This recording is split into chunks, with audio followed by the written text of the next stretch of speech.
candidato del Partido Revolucionario Institucional a la presidencia de la República ha fallecido.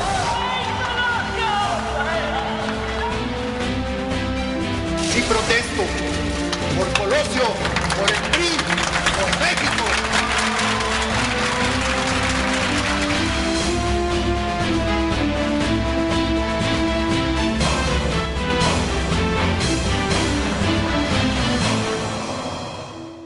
La reforma electoral de 1993 estaba llamada a regular las campañas electorales de los partidos políticos, el trabajo del Instituto Federal Electoral para el proceso del año siguiente. El marco institucional y el normativo parecían estar listos, preparados y afinados para conducir la elección en la que se renovaría el Congreso de la Unión y se elegiría a un nuevo presidente de la República. No obstante, en 1994 se producirían diversos sucesos que acelerarían la transición democrática. 1994 fue un año de acontecimientos que pusieron a prueba la fortaleza de las instituciones del país, pero que simultáneamente empujaron a los principales actores políticos a nuevos consensos sobre el sistema electoral. El constituyente permanente aprobó la reforma de los artículos 41, 54, 56, 60, 63. 1993 marcó el último tramo de las agresivas reformas liberalizadoras que en diversas áreas de la política y la economía se emprendieron desde la presidencia. El presidente Salinas, con el apoyo del PRI y el PAN en el Congreso de la Unión, logró esas reformas cuyo punto culminante fue la puesta en marcha del Tratado de Libre Comercio.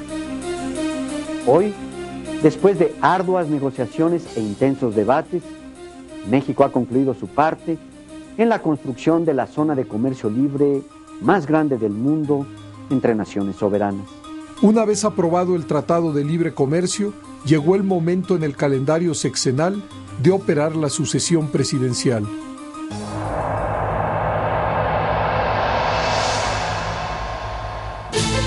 La coordinación de la mayoría priista en la Cámara de Senadores, la coordinación de la mayoría priista en la Cámara de Diputados, el presidente del partido en el Distrito Federal, hacen público su pronunciamiento en favor del señor licenciado Luis Donaldo Colosio Murrieta para que ante la 8ª Convención Nacional se le presente como candidato del Partido Revolucionario Institucional a presidente de la República.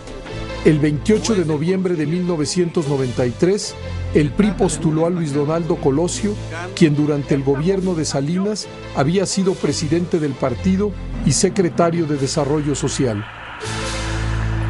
Había varios precandidatos muy importantes dentro del propio PRI. Todos habían participado en el proceso de modernización económica, política y social en el país, pero Luis Donaldo Colosio representaba el candidato que el PRI había esperado durante muchos años. De ser favorecido por el voto popular, desempeñar con patriotismo, lealtad, honradez y eficacia el cargo de presidente de la República para el que ha sido postulado, sujeto a que la revolución se lo demande o se lo reconozca.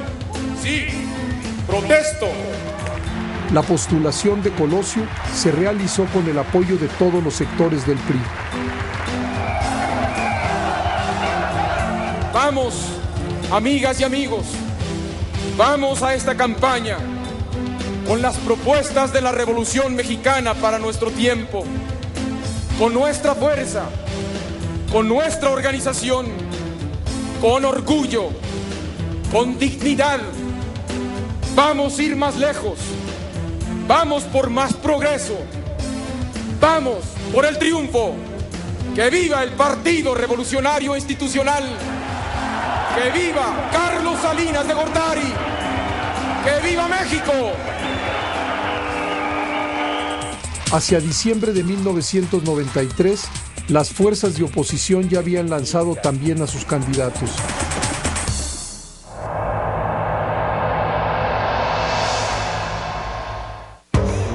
El PAN, presidido por Carlos Castillo Peraza, postuló a Diego Fernández de Ceballos, actor clave en las negociaciones políticas entre su partido y el gobierno de Salinas. Sí, protesto. Para mí, compañeras y compañeros del partido, ser candidato de Acción Nacional a la presidencia de la República es solamente estar al servicio de esta causa. Para mí es combatir a quienes falsifican la realidad nacional para mantenerse en el poder, y también a quienes han sido sus cómplices y beneficiarios de esa falsificación y que recientemente se presentan como opción intransigente por la democracia. El PRI y el ex-PRI son para nosotros dos caras de la misma moneda.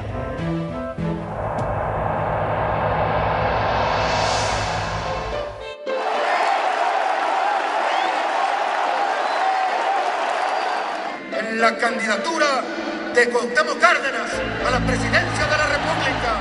El PRD, presidido por Porfirio Muñoz Ledo, postuló a Cuauhtémoc Cárdenas, quien buscaría la presidencia por segunda ocasión. Sí, protesto.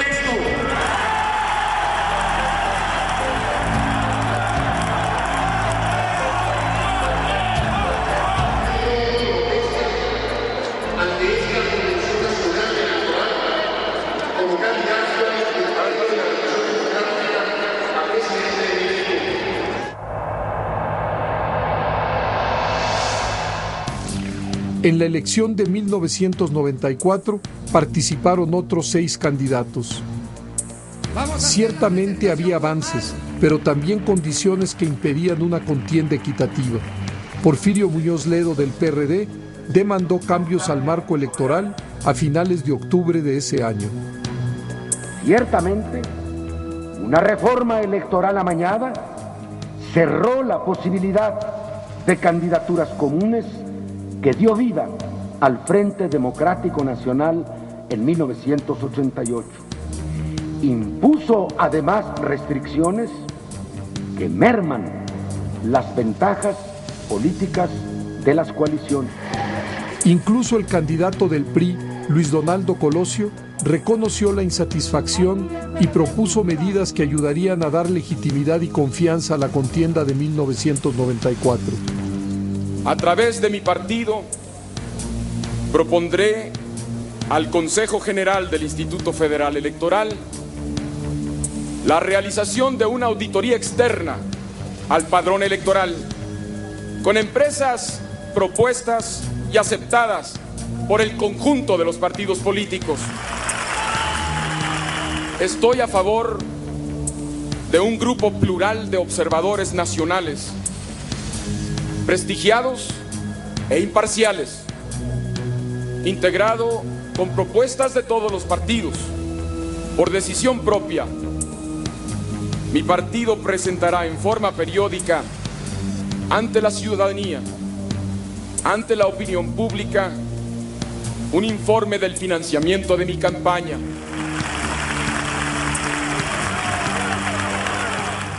La desconfianza en el marco legal electoral reaparecía en los discursos de los candidatos presidenciales.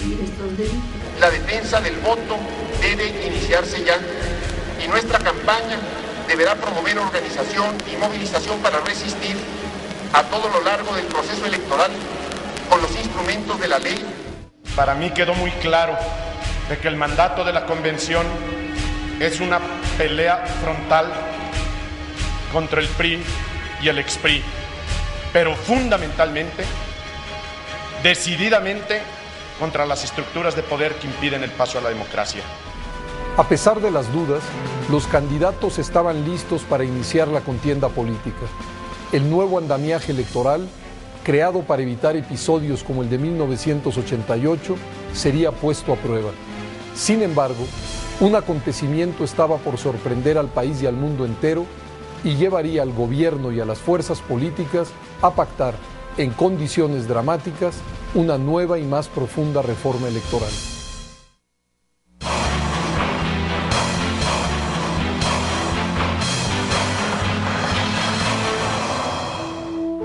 El contexto político cambió radicalmente la noche del 31 de diciembre.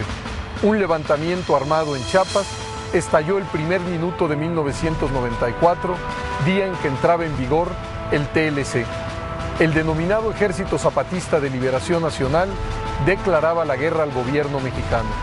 El fantasma de la violencia, el surgimiento de las apuestas a favor de la vía armada, la reaparición del México bronco pondrían a prueba nuevamente a las instituciones políticas del país.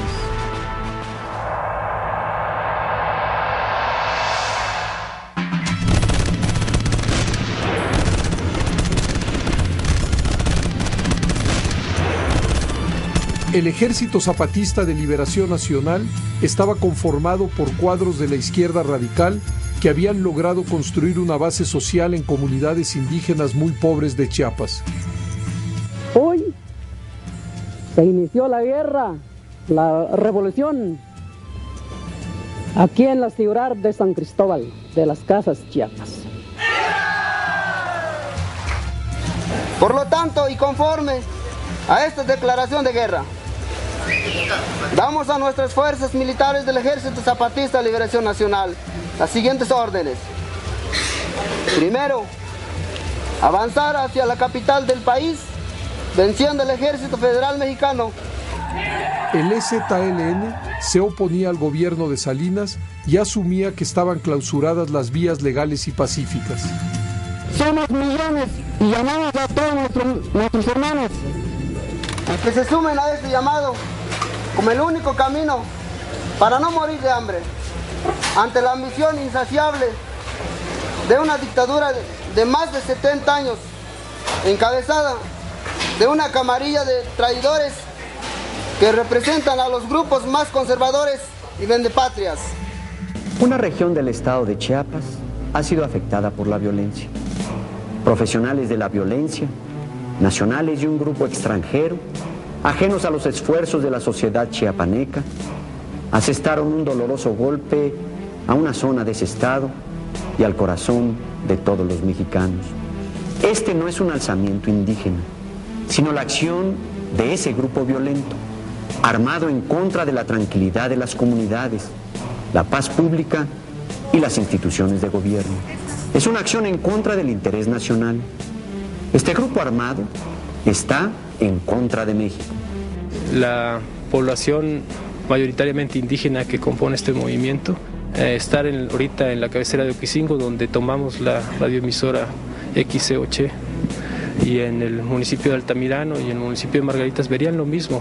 Si aquí ven tzotziles, allá van a ver celtales, en otro lado tojolabales, en otro choles, soques, es un movimiento muy amplio que se estuvo probando y estuvo tocando puertas hasta que no tuvo más que esta alternativa. ¿Y cómo se identifica? Marcos, el comandante Marcos. A la declaración de guerra y a la toma violenta de alcaldías y edificios públicos sobrevino una reacción del ejército mexicano que recuperó en pocos días esas ciudades y forzó a los rebeldes a replegarse.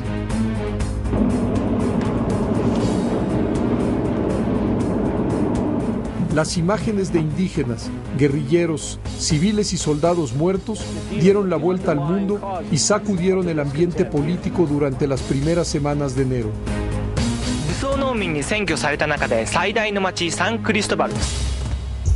La primera sesión del IFE en enero de 94, pues fue el 7 de enero, un viernes, bajo el impacto de que el domingo primero había salido el EZLN.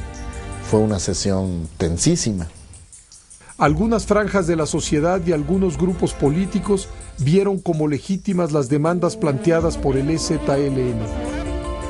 Bueno, yo diría que los zapatistas tuvieron la virtud de poner el dedo en la llaga del principal problema de México, que tiene que ver con las contrastadas condiciones de vida que se dan en nuestro país.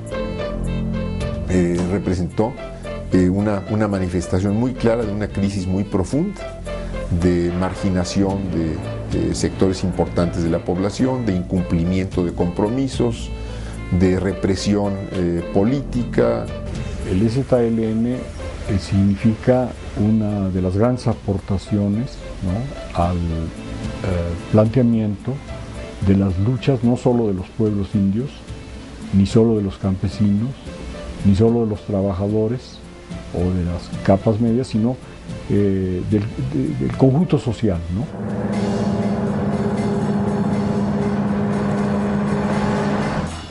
Parecía que de nuevo la violencia surgía como vía para la acción política.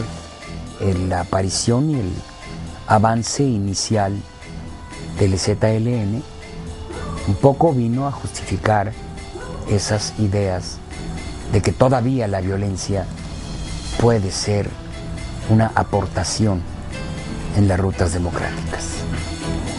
La movilización en la Ciudad de México y en otros lugares del país confirmaba que el pulso político había cambiado radicalmente.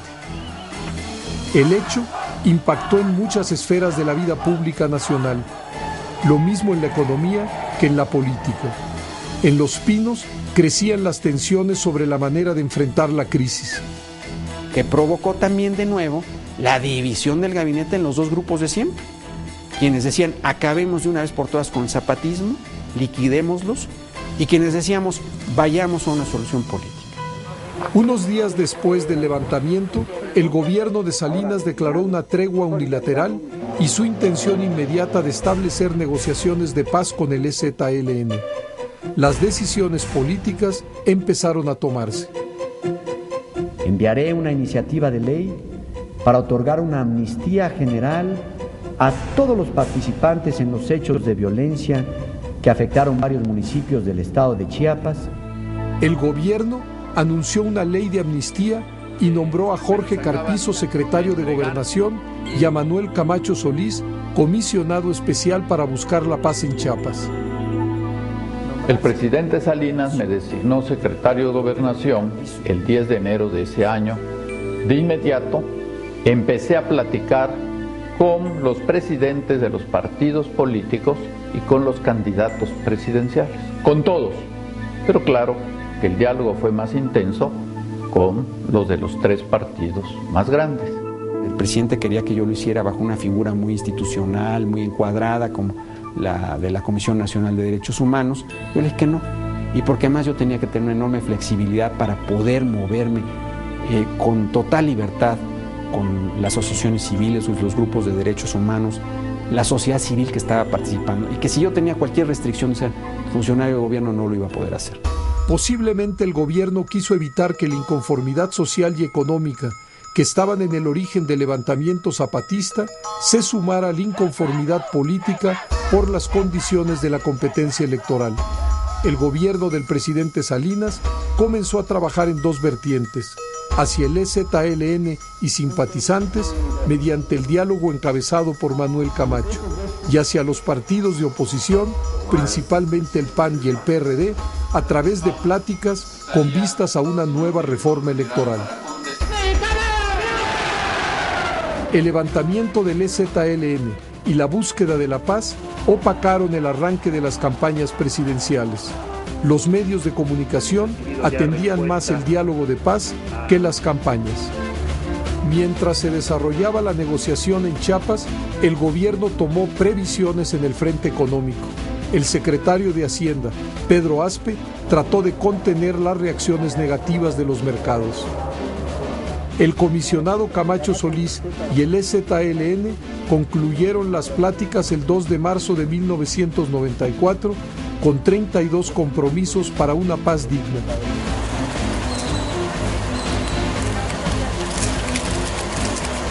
Los dirigentes del ZLN dijeron que llevarían los acuerdos a una consulta con las bases indígenas. Hasta ese momento, el diálogo parecía dar resultados. La voluntad de negociación del gobierno y del ZLN abrían la puerta para un arreglo político, para continuar el proceso de la elección presidencial. La preocupación que desató el levantamiento y la violencia alentó a los partidos políticos a emprender una ronda de negociaciones para una nueva reforma electoral. La vía electoral debía demostrar su pertinencia, debía mostrar que no estaba cerrada, que era confiable y que era plenamente transitable. Sin embargo, un nuevo acto de violencia volvería a sacudir al país.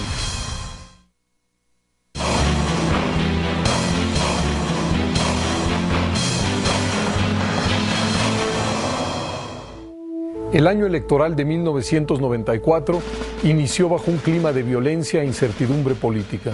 El resurgimiento de la vía armada reforzaba la convicción de los actores políticos de que el futuro de México debía ser democrático para cerrar el paso a la violencia.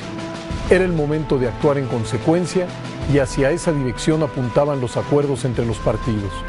Cuando parecía que los acontecimientos volvían a tomar un cauce de normalidad, un atentado pondría a prueba las instituciones del país.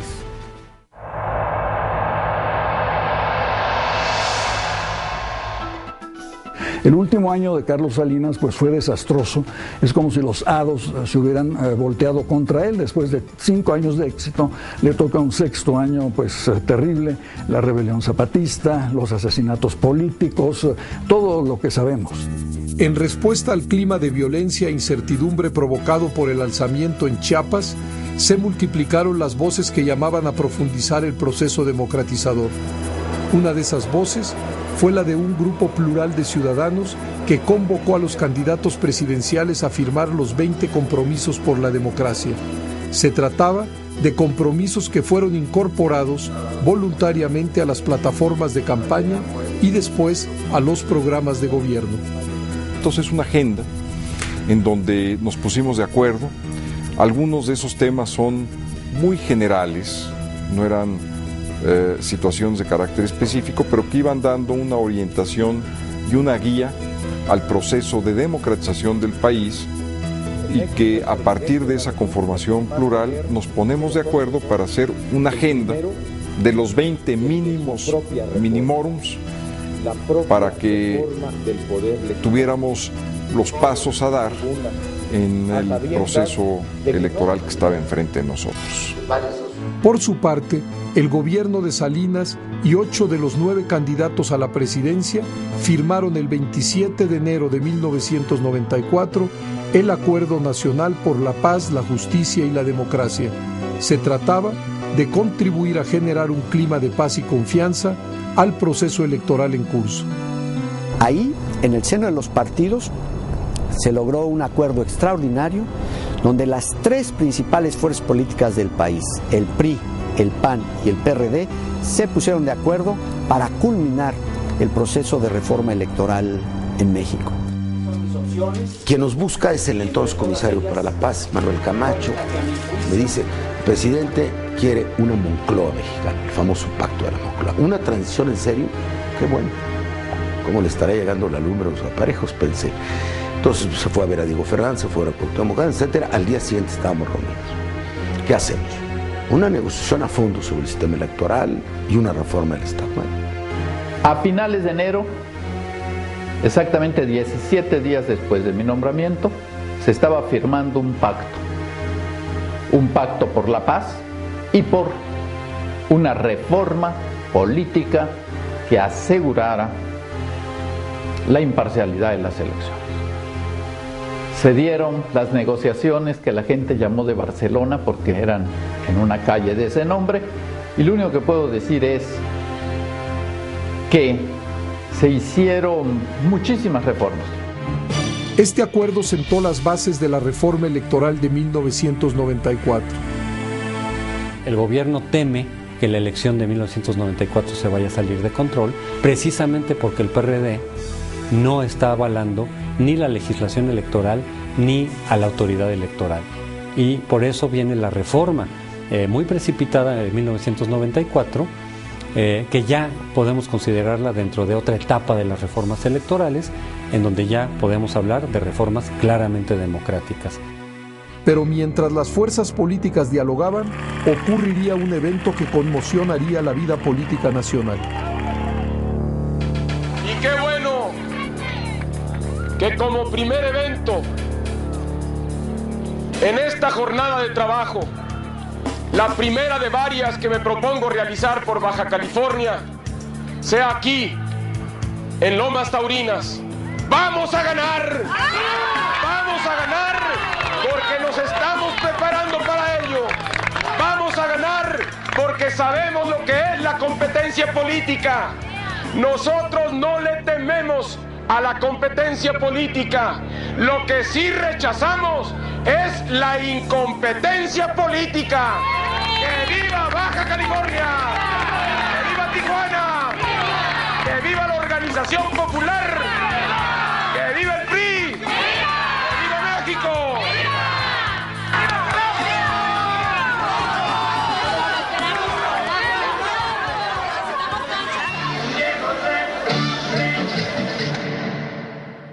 El 23 de marzo de 1994 es asesinado en Tijuana el candidato presidencial del PRI, Luis Donaldo Colosio.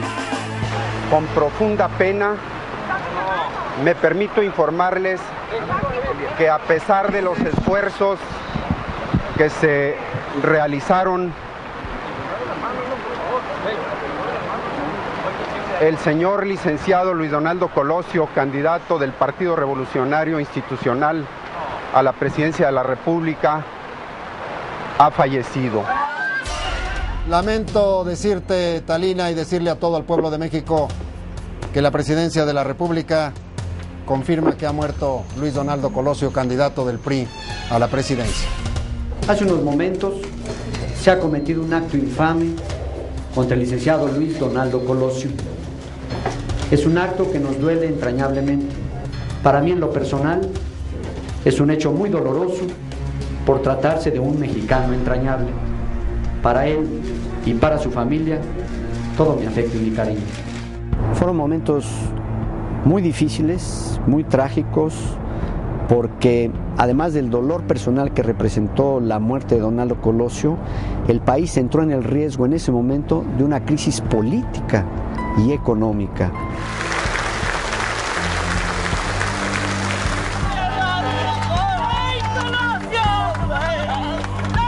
Todo en el país se convulsionó. El ánimo social, la economía, la vida política y, por supuesto, el ambiente electoral. El asesinato de Colosio desató los peores presagios y volvió a conmover a la conciencia del país. El gobierno de Salinas de Gortari instrumentó medidas de emergencia. Para evitar el pánico financiero y cambiario, el jueves 24 de marzo se decretó luto nacional y permanecieron cerrados los bancos y la bolsa de valores. Como ustedes saben, el día de hoy el sector financiero, sumándose a la exhortación del presidente de la República en cuanto al luto, no laboraron el día de hoy. La noche del 24 se citó a una reunión de emergencia en Los Pinos con los integrantes del Pacto Económico. Frente a los inaceptables hechos de violencia que condujeron a la triste e indignante deceso de Luis Donaldo Colosio, hoy los representantes de las organizaciones de los obreros, los campesinos y los empresarios, junto con el gobierno, ratificamos los términos fundamentales del pacto. El gobierno federal refrendó que mantendría el tipo de cambio del peso frente al dólar dentro de la banda de flotación establecida. En Estados Unidos, el gobierno de William Clinton puso a disposición del gobierno de México una línea de crédito extraordinario por $6,000 millones. Aún así, en los 30 días que siguieron a la muerte de Colosio, el país perdería reservas por $11,000 millones. Durante todo 1994 tuvimos una serie de problemas políticos que fueron minando la confianza en el país. ¿Y qué quiere decir minar la confianza en el país? Pues, ¿en qué se traduce? Pues se traduce en salidas de capital. Luego del asesinato de Colosio, en el PRI se inició el relevo de la candidatura. El presidente Salinas y la dirigencia del PRI iniciaron consultas para designar a la brevedad a su nuevo candidato. Hubo que atender las fugas masivas de capitales y al mismo tiempo detener un proceso en el cual las fuerzas dentro del PRI se habían desatado porque querían arrebatar la designación del candidato sustituto. Hubo que tomar una decisión en las siguientes horas y finalmente se optó por el doctor Ernesto Zedillo como el candidato relevista ante la trágica muerte de Donaldo Colosio. Él convoca a los gobernadores y ahí Mario Fabio Beltrones expone un video en donde Luis Donaldo Colosio se expresa muy bien de Ernesto Zedillo.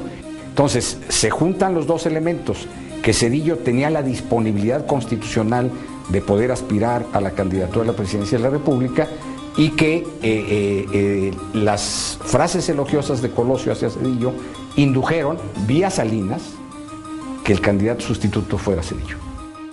Vamos juntos a la victoria, unidos y fuertes, con Ernesto Zedillo Ponce de León.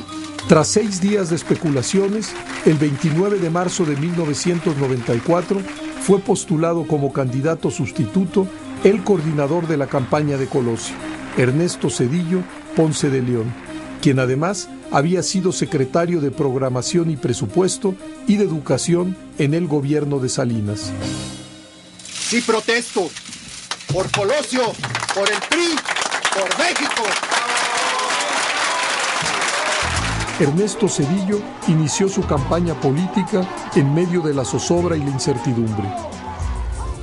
Deseo afirmar ante ustedes que el mayor orgullo de mi vida es ser ahora candidato del PRI a la presidencia de la República. Lo es porque he asumido con enorme determinación la grave responsabilidad que significa haber recibido la estafeta de Luis Donaldo Colosio.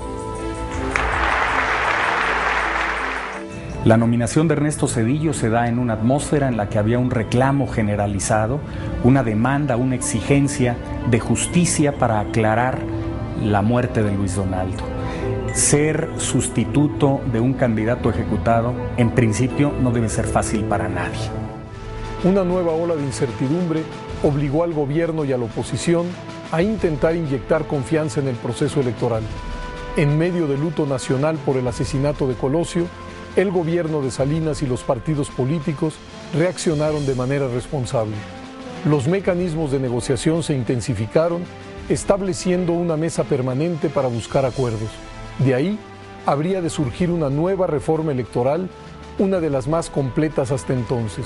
De su éxito dependía que el país continuara su vida institucional reformada.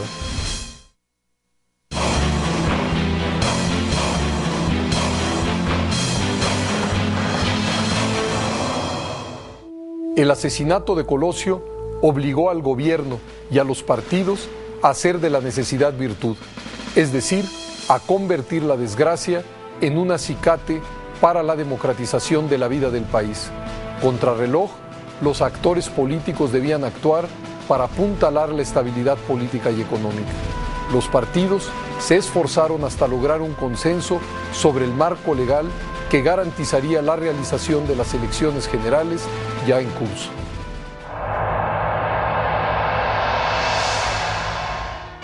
El impacto político del asesinato de Colosio propició que las negociaciones entre el gobierno y los partidos políticos en la llamada Mesa de Barcelona aceleraran el proceso legislativo para la aprobación de la reforma constitucional. Y por eso en 2 meses y medio se lograron reformas que a veces no se logran en años o en decenios, sobre todo tan profundas como la ciudadanización de los órganos electorales. Ayudó que el presidente del PAN era Carlos Castillo Peraza y del PRD Porfirio Muñoz Ledo. 2 gentes con visión de Estado, 2 gentes que en muchas ocasiones antepusieron los intereses personales y de partido a los intereses de México. Finalmente, el Congreso de la Unión aprobó la modificación del artículo 41 constitucional y se publicó en el Diario Oficial de la Federación el 19 de abril. Esta reforma estableció que la organización electoral la realizaría un organismo público y autónomo, con la concurrencia de los poderes ejecutivo y legislativo, los partidos y los ciudadanos. Estos últimos resultaron una novedad tendiente a equilibrar los trabajos del órgano electoral. Fue un resultado muy afortunado, porque en esta reforma también hubieron 3 cambios fundamentales. El primero, el IFE se entregó a los ciudadanos para que ellos lo controlaran, ya no los partidos, tampoco el gobierno.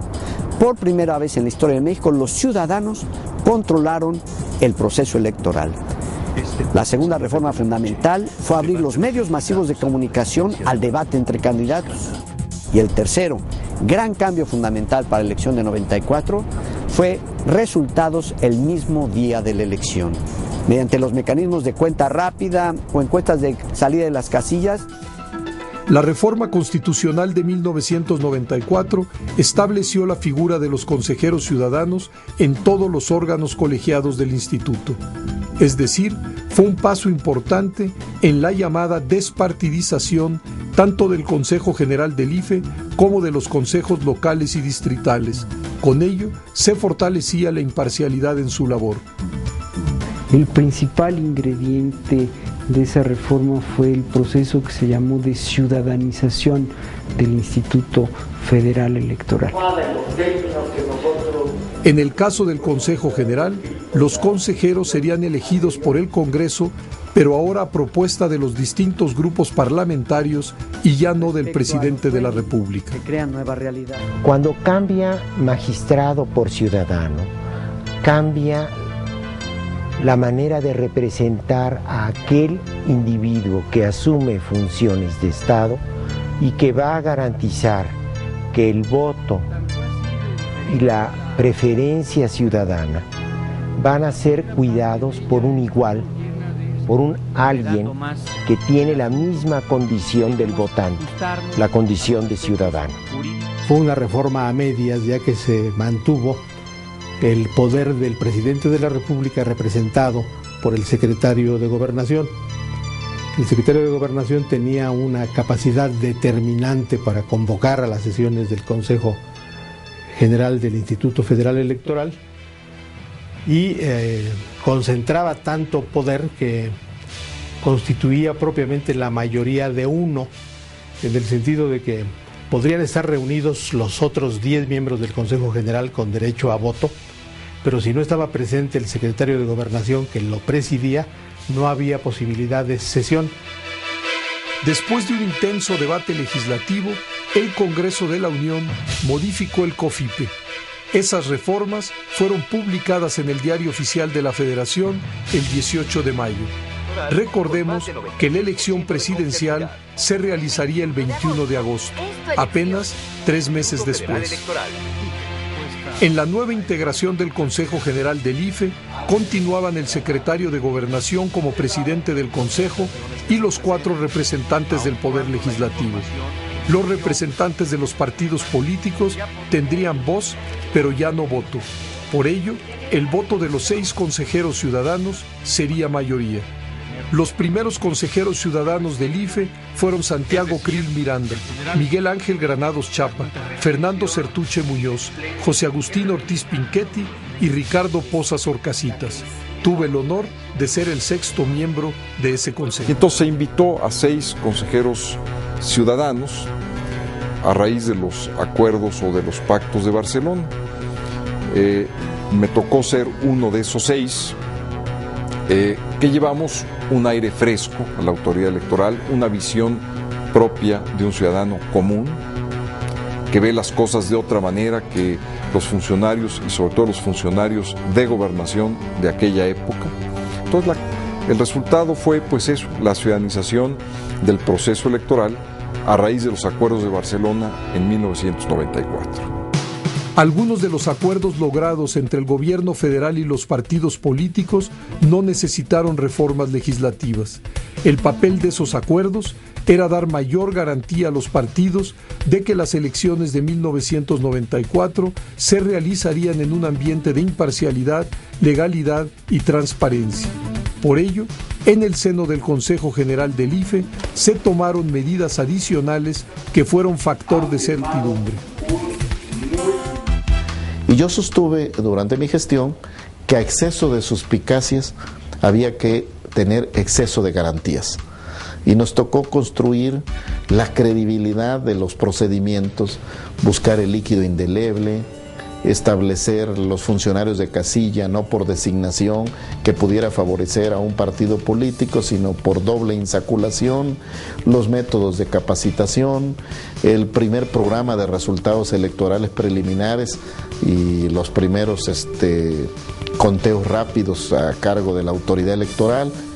En fin, un amplio paquete, la construcción del nuevo padrón electoral que ya había entrado en funcionamiento en 91, pero el siguiente esfuerzo, que fue el de incorporar la fotografía en la credencial del elector, en un esfuerzo magno que llevó a incorporar con fotografía a 50 millones de mexicanos.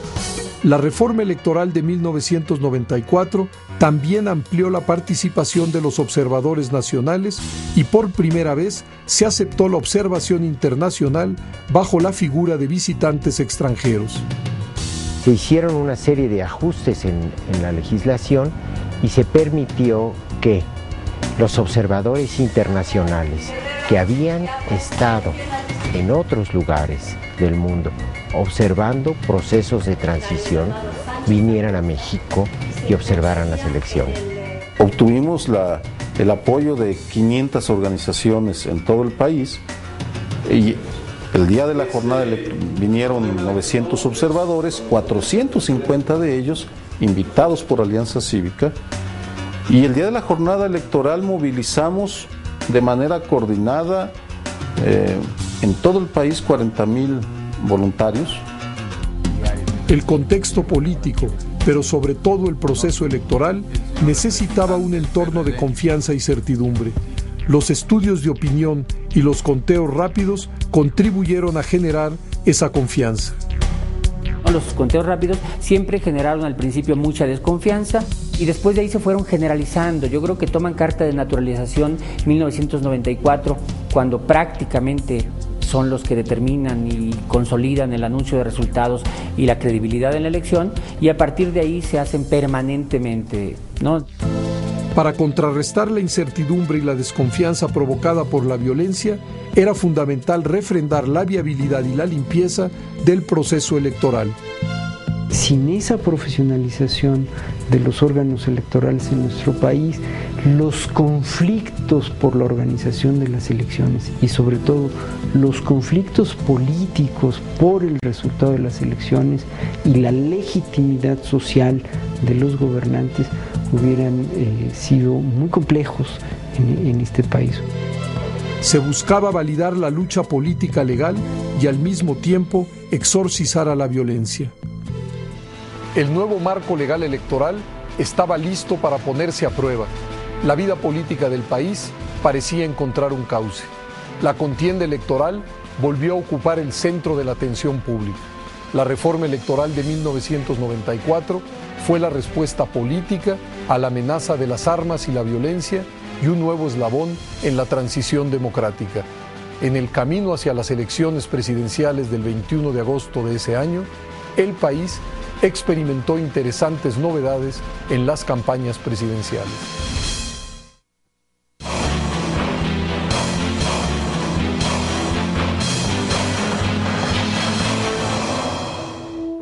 Solo la voluntad política y la vocación democrática de las fuerzas políticas pueden explicar cómo el país fue capaz de reencauzar el proceso electoral.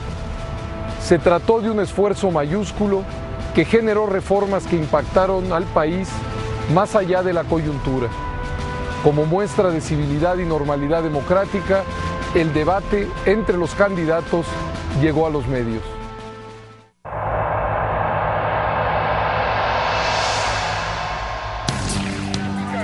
Los partidos de oposición otorgaban una gran importancia al tema de los medios de comunicación y demandaban acceso equitativo para sus candidatos y campañas, pues reconocían que esa era una condición indispensable de las contiendas democráticas. Se está examinando, se están escuchando. Una elección que llama en principio y que pone el acento en los problemas de la inequidad. A partir de entonces, digamos, la inequidad, la manera en que los partidos participaron de los medios de difusión, la manera en que los partidos participaron de los recursos públicos y privados para hacer sus campañas, tuvieron grandes diferencias.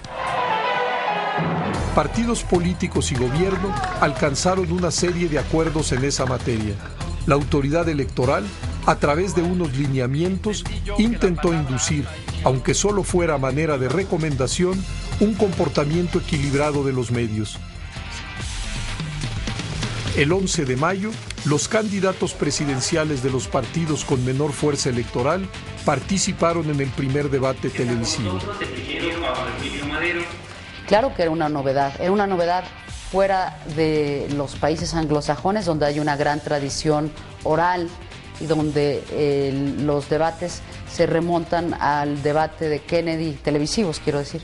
La transmisión del debate que tendrá lugar a continuación. El 12 de mayo, los candidatos a la presidencia de los 3 partidos más importantes del país se presentaron en horario estelar en cadena nacional.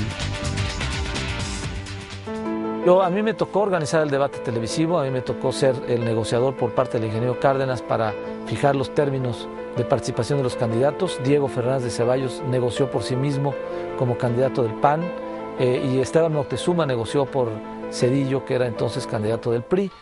Esto prueba, señor Cárdenas, que usted tiene una cara en la oposición y otra en el gobierno. Yo estoy de acuerdo que tenga una gran aspiración, obsesión por ser presidente. Pero nosotros lo hemos conocido a usted en la oposición y en el gobierno. Y no queremos que sea usted para México una opción de modernidad. Pero son ustedes, doctor Zedillo, quienes generan la violencia, quienes son responsables de una corrupción que se da dentro y fuera de las esferas oficiales, quienes han impedido que el país crezca, que tengamos mejores condiciones de vida, que nos desarrollemos, que tengamos más oportunidades los mexicanos. Ha dicho el señor ingeniero Cárdenas que las propuestas suenan parecidas. Y es cierto, cada vez sus propuestas se vienen pareciendo más a las propuestas del gobierno. En la medida en que el ingeniero Cárdenas se ha dado cuenta que sus propuestas no son aceptadas por el pueblo mexicano, él ha venido adoptando las propuestas del gobierno. Millones de personas siguieron el desarrollo de este debate. Uno de los 3 candidatos sería el próximo presidente de México. La política obtendría una enorme cobertura y la coexistencia de la pluralidad se hacía palpable para la sociedad mexicana. Vemos a un tribuno, como es el caso de Diego Fernández de Ceballos, que puede ser muchas cosas, pero orador es y muy bueno. Tiene un gran manejo del idioma español. Vemos a Cárdenas con todos sus años de presencia, su capacidad, su autoridad moral. Y vemos a un candidato del PRI, Ernesto Zedillo, que tiene problemas de expresión. Bueno, yo sinceramente creo que sí hay un vencedor. Es un pueblo que ha tenido una oportunidad que nunca antes tuvo de escuchar a 3 candidatos. No, mire, quien gana es el pueblo de México, quien gana es la democracia mexicana. Salimos raspados y hay que reconocerlo, pero estamos en la lucha y con más ánimos, porque contamos con el respaldo de la gente y tenemos al frente la posibilidad de que el pueblo sea efectivamente gobierno en diciembre. La percepción general fue que el debate constituía un avance democrático. Todas las campañas políticas tuvieron como nunca antes una mayor cobertura. Sin embargo, continuaron las críticas por la falta de equidad. Bienestar para tu familia. La revisión de los gastos de campaña fue otra novedad de este proceso electoral. Por primera vez en la historia, los partidos políticos estuvieron obligados a presentar informes de los ingresos y gastos de sus campañas. Y por primera vez pudo documentarse lo que todos intuíamos, que un partido, el PRI, gastaba 8 de cada 10 pesos de las campañas electorales. La inequidad no podía ser más grande. Esto nos habla, pues, de cómo había una gran inequidad en las condiciones de la competencia electoral. ¡Diego Fernández de Ceballos! Como ya hemos dicho, las campañas proselitistas estuvieron acompañadas de un clima afectado por el levantamiento armado en Chiapas y el homicidio de Colosio. En este contexto de incertidumbre nació el Grupo San Ángel.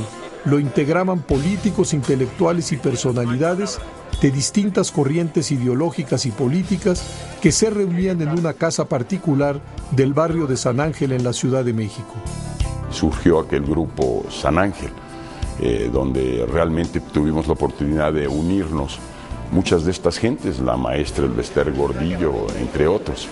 Ahí conocí a Jorge Castañeda, ahí conocí a Adolfo Aguilar Sincer, ahí estaban muchos perredistas. Entonces conformamos el Grupo San Ángel pensando en atraer a priistas, a empresarios, a intelectuales, a panistas, a perredistas, a ciudadanos independientes, a ciudadanos de distintas regiones del país y no solamente del centro del Distrito Federal, a la idea de construir una red ciudadana para evitar el choque de trenes que le llamábamos, el choque de trenes. Yo creo que fue un grupo de la sociedad civil que trató de proponer ideas en un momento dado, que tuvo la virtud de reunir a gente de muy diversa persuasión política. Había gente de derecha, izquierda y centro ahí, y pues era un grupo propositivo, simplemente creo que no pasó de allí, pero fue importante porque le dio diversificación a la vida política mexicana. El país se acercaba a las elecciones generales en que se elegiría presidente de la República y se renovaría el Congreso. Las reformas aprobadas tenían que demostrar su pertinencia y capacidad para dar respuesta y cauce a la pluralidad política que contendía en el país y de esa manera cerrarle el paso a la violencia. Por supuesto, también estaban en juego las propuestas y estrategias de los diversos partidos y candidatos que serían evaluados por los electores. También se calificaría el grado de confianza en las instituciones, en el proceso electoral y en los partidos y candidatos. Acompáñenos en el siguiente programa de esta serie, México, la historia de su democracia.